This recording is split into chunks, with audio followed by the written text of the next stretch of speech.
ఉద్దేశం ఏంటి అనగా, పరిశుద్ధులను హతము చేయుట, పరిశుద్ధుల రక్తముతో మత్తిలుట అనేదే వాడికి ఆ క్రూర మృగమునకు ఉన్న గొప్ప కోరిక.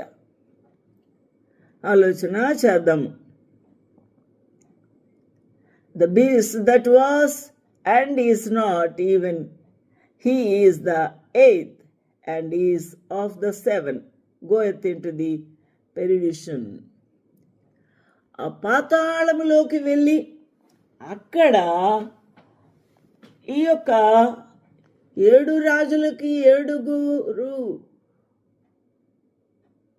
రాజులు కూడా 7 కొమ్ములు, 7 అధికారాలు కలిగి ఉండగా ఇంకా 3 కొమ్ములు ఎక్కడివి అనగా అపవాది యొక్క dragon, beast and false prophet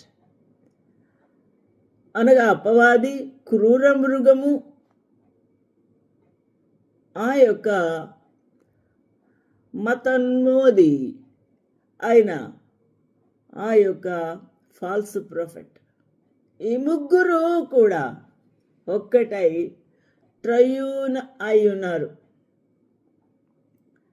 అందువలన వీరు ఈ ముగ్గురు కూడా 8వ రాజు అయిన ఈ యాంటీ క్రైస్ట్, రాజు కాదు, అధికారము పొందినవాడుగా.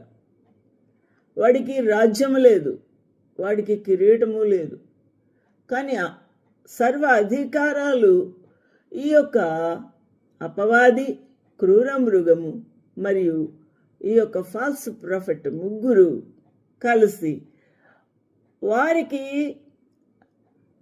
ఉన్న అధికారములన్నీ కూడా ఈ యొక్క క్రూర మృగముతో కూడా రాజుల వలె అధికారము పొందుదురు. 7 అధికారము ఏ విధంగా పొంది ఉన్నారు? 5 రాజులు కూలిపోయి ఉన్నారు. అయితే వారిది వరకు రాజ్యమును పొందలేదు. కానీ ఆ 10 కొమ్ములు 10 రాజులు, 10 కొమ్ముల రాజులకు రాజ్యములు లేవు, కానీ ఆ 10 కొమ్ముల రాజులకు అధికారం ఇచ్చింది అపవాది. కాబట్టి వారు ఒక్క గడియ క్రూర మృగముతో